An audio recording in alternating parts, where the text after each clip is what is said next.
그래서 우리가 그러잖아요. 이렇게 자식들 기르면서 야 하나님 말씀 공부해, 하나님 말씀 들어, 교회는 가야지, 하나님 말씀 순종해야 돼, 하나님 말씀이 생명이야 말하는데 이게 무슨 영향을 주는지 전혀 몰라요. 우리가 그렇죠? 잘 몰라요. 근데 그 영향이 어떻게 되냐면은 사울과 다윗을 보면 알아요. 사울을 보면은 스카이캐슬의 1인자예요. 9장에서 유력한 사람이었고 그 다음에 베냐민 사람, 그 다음에 준수한 자다, 잘생긴 자, 이스라엘 자손 중에 그보다 잘생긴 사람이 없다. 키는 백성들보다 어깨 위는 더하였더라. 거기다 암나기들 잊어버렸는데 찾아다니는데 에브라임 산지와 살라사 땅으로 두루 찾은 데 없고 살림 땅으로 두루 다닌 데 없고 베냐민 사람의 땅으로 두루 다닌 데 못 찾았다. 그래서 아주 성실하고 부지런하고 야 이거 이렇게 못 찾다가 이렇게 부친이 암나기는 고사하고 우리 생각에 걱정할까 두려워하노라. 효심도 있고 거기다가 하나님의 사람이 있는데 존중이 여김을 받는 사람이다. 그에게 가면은 다 알려주는데 우리가 갑시다. 그랬더니 야 우리가 드릴 게 없다. 식물이 없다. 어떻게 예물을 드릴 게 없다. 나에게 은 4분의 1 세겔이 있습니다. 이것을 드립시다. 그래서 이것을 갖고서 그래 그렇게 가자 해가지고 융통성도 있고 종교성도 있고 잘생긴 데다가 도련님에다가 그렇습니다. 거기다가 얘가 용사로 부름을 받는 거거든요. 싸움도 잘해요. 싸움도 잘하고 거기다가 왕으로 돼요. 이 정도면 된 거 아닙니까? 우리가 원하는 자식의 모습입니다.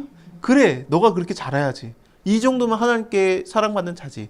거기다가 왕으로 인정해 준 게 그 당시에 최고의 종교 지도자 사무엘이 와가지고 너가 바로 왕이다. 하나님이 너를 선택했다. 이 정도면 끝난 거 아니에요? 우리가 원하는 기도 제목 아닙니까? 근데 하나님의 말씀을 쫓는가 쫓지 않는가가 사울과 다윗의 삶이에요. 왜 우리가 하나님 말씀을 자식들한테 얘기를 해야 되냐, 내가 왜 하나님 말씀이 생명이라고 생각해야 되느냐, 이 세상에서 살면서 왕으로 죽을 수도 있어요. 근데 하나님께서 관심이 없어요. 그래서 내가 예수 쫓는 삶을 사느냐, 내가 예수님의 말씀처럼 너희가 서로 사랑하라. 그 사랑이라는 것은 친구를 위해서 목숨을 버리는 거, 열매 맺는 거, 기쁨을 얻는 거, 그것을 위해서 사느냐, 그럼 하나님이 내 모든 거에 관심을 둬요.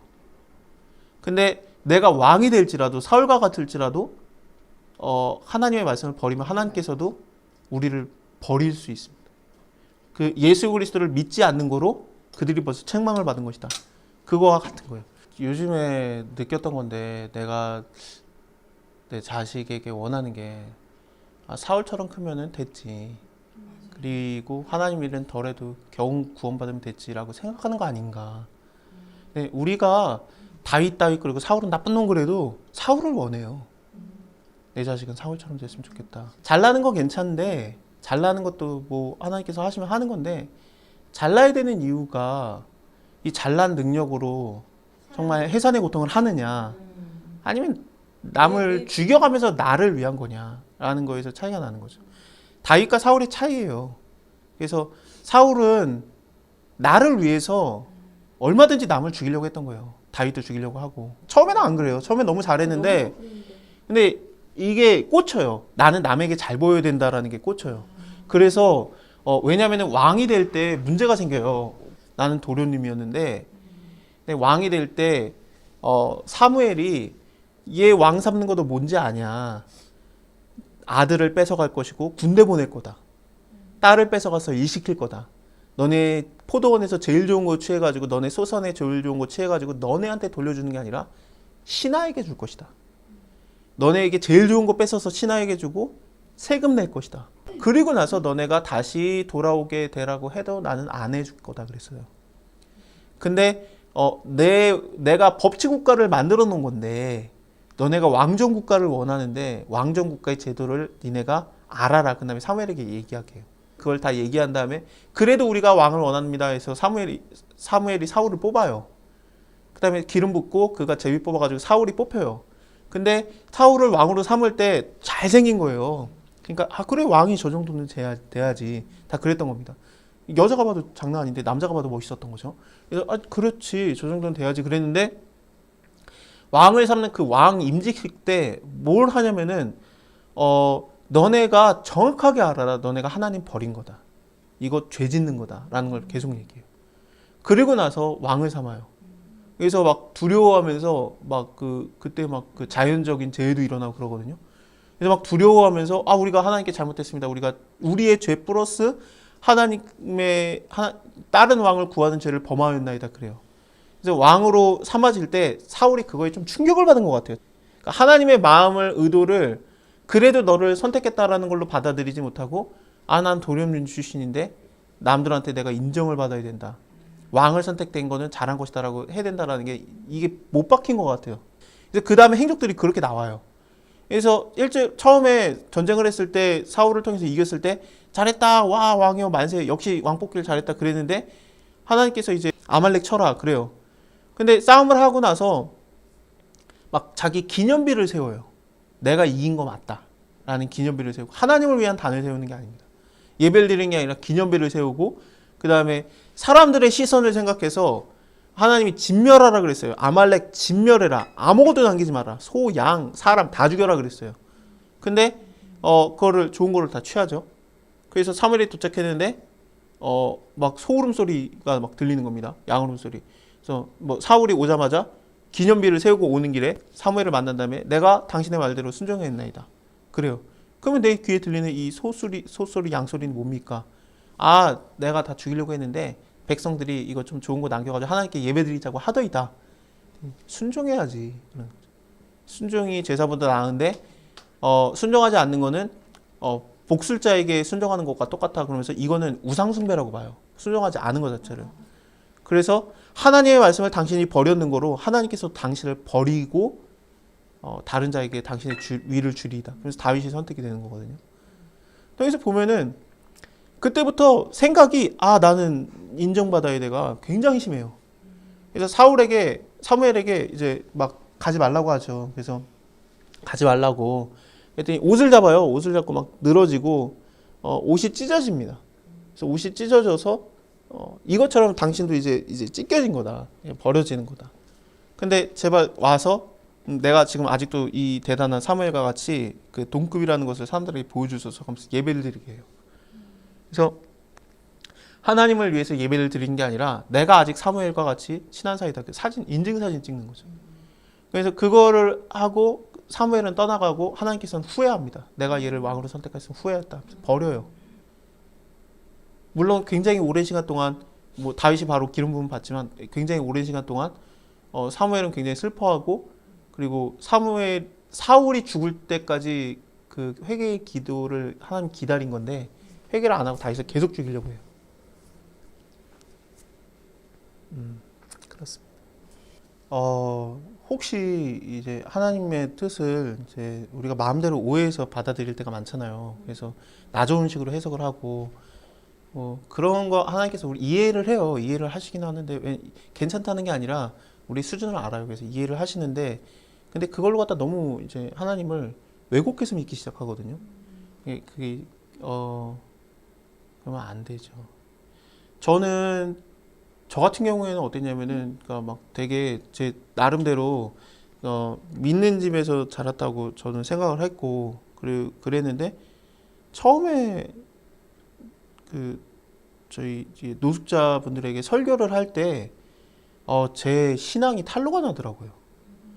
처음에 설교할 때 한 13년, 12년 전이구나. 12년 전, 13년 전에 첫 설교를 하는데 그때 무슨 설교를 하든지 말하다가 제가 딱 멈추는 거예요. 뭐 하나님 잘 믿으면은 뭐 세상 편해집니다, 좋아집니다, 막 그건 거예요. 결국에 메시지가. 근데 그분들을 보니까 그 말이 안 나오는 거예요. 이게 진짜 내가 알고 있는 성경 말씀이 맞나? 그래서 그때부터 설교를 못 하겠더라고요. 내가 성경을 잘못 알고 있구나. 이게 섞인 거예요. 그래서 믿으면은 뭐 구원받는다라는 게 결국에는 전부 다 막 그쪽인 거예요. 나중에 죽으면 좋아진다는 얘기밖에 못 하겠는 거예요. 이 땅에서 뭐 하나님 나라는 없고 완전히 뭐 너네 잘못된 거고 니네가 잘못된 거고 뭐 그렇게밖에 말할 수밖에 없는 겁니다. 너네가 잘못된 건 죄에 대한 대가처럼 얘기할 수밖에 없고 신앙이 그렇게 바뀌었더라고요. 그래서 신학을 거의 뭐 다시 공부한다 한 거죠. 성경을 다시 보다시피 하고 그러고 나니까 하나님이 우리가 생각하는 그 사울이 되고 싶어하는 마음 알아요. 솔로몬한테도 왕창 줘봤고. 근데 그거가 나쁘다는 게 아니고 바나바 같은 경우에는 그 구브로 섬의 절반이 바나바 거였대요. 그래서 자꾸 바나바가 거기 그 구브로 섬 가가지고 전도하려고 그랬던 거예요. 1차 전도여행 거기 갔고 2차 전도여행 때 바나바는 글로 가려고 그랬고 바울은 딴 데로 갔고 위로 갔고. 그래서 그렇게 부유해도 괜찮아요. 근데 그 부유한 거 그런 것을 하지 말라는 게 아니라 우리가 원하는 게 너무 솔로몬에 꽂혀 있는 거죠. 솔로몬의 솔로몬은 안 돼도 요셉만큼은 되라. 1등은 못 돼도 2등은 돼서 나라를 휘짓고 다녀라. 그런 생각이 있는 거예요. 근데 이게 잘못된 건 아니에요. 잘못된 건 아니고 요셉도 솔로몬도 하나님이 썼으니까. 근데 그 하나님의 말씀을 가리키는 게 일종의 주문서처럼 돼가지고 이게 생명이 아니라 이렇게 하면은 지혜롭게 된대. 하나님이 지혜를 준대. 너 똑똑해진대. 더 공부 잘해. 막 생각이 이상해지는 거죠. 그 사울의 그 모습을 우리가 알지만 살만 생각합시다. 살만. 도련님으로 태어나서 전쟁도 안 지고 한 번도 안 지고 잘 왕으로 지내요. 다윗을 뭐 죽이려고 했던 건 있긴 하지만 그거 생각 딱 버리고 그냥 겉모습만 보세요. 사울의 인생만. 자기 아들도 왕자고 자기 딸들도 공주고 그 블레셋에게 죽기 직전까지 왕으로 편안하게 살았어요. 한 번도 괴로움이 없어요. 그렇죠? 그게 하나님을 떠난 자의 삶입니다. 다윗 보세요.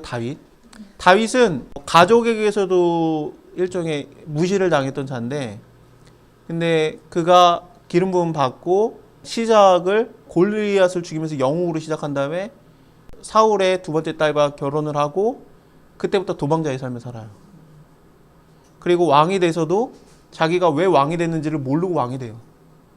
그리고 나서 두로의 왕이 그 왕궁을 다윗 궁을 지어줄 때 그때서야 내가 왕이 됐구나라는 걸 실감을 할 정도로 괴로워하면서 살아요. 왕이 돼서도 반란이 계속 일어나고 그렇습니다. 저주하는 자들이 계속 나오고 죽을 때까지도 자기 가장 따르던 요압과 제사장 아비아달이 반란을 일으킵니다. 다윗의 삶이 그래요. 근데 하나님이 제일 사랑하는 자예요. 신앙생활이라는 게 우리가 생각하는 거랑 좀 달라요. 그렇죠? 내가 왜 하나님 믿는데 왜 내게 이런 일이 일어납니까? 오히려 잘 믿으니까 일어난 걸 수도 있어요. 내가 사울 같지는 않나 보다. 기운 뚝 떨어지죠. 이럴 건 뭐하라 믿어 막 그런 생각이 들지 않습니까? 아니에요. 근데 그게 하나님 믿는 삶이에요. 예수님께서도 그게 바로 너네에게 기쁨이다, 너에게 평강이다 그러는데 이게 해산의 고통을 해보지를 않으면은 알지를 못하니까. 다윗의 삶을 볼 때 첫째 아들 암논이 살해당하고 두 번째 아들 병으로 일찍 죽고 병으로 죽었는지는 모르겠는데 일찍 죽었어요. 세 번째 아들 압살롬도 반역했다 죽었고 네 번째 아들도 결국에는 솔로몬한테 죽고 죄를 짓기 전에도 다윗의 삶이 워낙에 도망자 삶이었으니까. 근데 그런 것을 통해서 보면은 이 자식들 죽은 게 무슨 의미가 있나, 의미가 뭡니까 하나님한테 그렇게 물어볼 거는 없는 것 같아요. 그냥 하나님이 다윗을 그냥 사랑함이 중요한 거지. 그래서 우리가 뭐 당하는 고난에 대해서 하나님 이 고난을 통해서 하나님 뭔가를 이루시려고 합니까? 라고 자꾸 우리가 물어보는데 없을 수도 있어요. 그냥 하나님의 뜻은 뭐냐면 항상 기뻐하고 쉬지 말고 범사에 감사하는 거가 하나님 뜻이니라. 그런 것처럼 하나님 뜻 자체가 우리가 그냥 하나님 안에서 기뻐하고 감사하고 기도하는 거일 수도 있어요. 왜 그걸 명령하냐면 그게 어려우니까. 기뻐하고 감사하고 기도하기가 어려우니까 명령을 할 만큼 우리가. 근데 자꾸 의미를 찾아요. 우리는. 하나님 이게 무슨 의미입니까? 인과응보를 찾는데 그거는 불교고 하나님 보시기에 그게 우리는 의미를 찾고 싶어요. 욥에게 당한 고난이 무슨 의미입니까? 자식이 죽었고 자식은 그렇다 치더라도 종들은 뭔 죄예요? 종들은 왜 죽여요? 종들은 뭔 죄인데 죽입니까? 그게 욥에게 무슨 의미가 있습니까? 그런데 의미가 없을 수 있어요. 의미를 우리가 찾기는 어려워요. 근데 그냥 하나님께서 내가 너를 다만 알고 있고 사랑한다. 그게 끝이에요. 사실은 신앙생활에. 그러니까 사울과 다윗의 차이가 그건 거예요. 사울은 마지막에 죽을 때만 블레셋 사람에게 죽은 거 빼고는 뭐 악신이 있어가지고 좀 머리 뭐 아프고 골치 아프고 뭐 그랬던 거 빼고는 삶이 너무 평안해요. 한 번도 괴로웠던 적이 없고 다윗 쫓아가다가 다윗에게 죽을 뻔해도 다윗이 나를 안 죽여요. 얼마나 그렇게 평안한 삶이 있습니까? 내 원수가 나를 안 죽여요. 하나님의 기름 부음 받은 자라고. 나는 신앙생활이 하나님이 나를 아는 삶으로 살았으면 좋겠다라는 건데 뭘 한다고 하나님이 아시는 건 아니고 그냥 사랑하는 거예요. 그냥. 그래서 하나님께 사랑받는 자는 그러면 뭐 증거가 있어야 되는 거 아니냐. 근데 우리가 생각하는 증거가 없다는 거죠. 요셉을 하나님이 알고 사랑해요. 요셉의 삶을 보세요. 형통입니까? 우리가 생각하는? 막판에 뭐 정리된 거 빼고. 그 전까지는 무슨 삶이 그렇습니까? 형들한테 미움받고. 야곱 자체가 워낙에 부유했는데. 그래서 그냥 애국어 공부하고 미국어 공부하듯이 영어 공부하듯이 그래서 외국어 공부하고 애국말 공부하고 유학 갔다가 그냥 발탁되면은 얼마나 속편합니까? 꼭 그렇게 그래야 됩니까? 근데 하나님의 보시는 근데 형통했다라고 돼 있거든요. 함께 하심으로 형통했다라고. 그게 형통이에요. 하나님 보시는. 그러니까 노숙자 사역을 그때 설교를 한 다음에 느낀 게 성경 그대로 한번 봐보자라고 나면서 눈을 이렇게 다 그 세상적인 눈을 버리고 나서 보니까 하나님이 말하는 형통, 하나님이 함께하는 삶이 고난이 제거된다는 얘기는 아닌 것 같더라고요. 오히려 고난이 극도로 나오는 경우도 있어요. 고난을 일부러 주시는 건 아니에요. 근데 삶이 고난이죠. 다윗과 같은 삶을 살아도 하나님이 그냥 사랑하는 그런 다윗이 있고 그렇게 뛰어난데도 하나님이 버리는 사울이 있어요.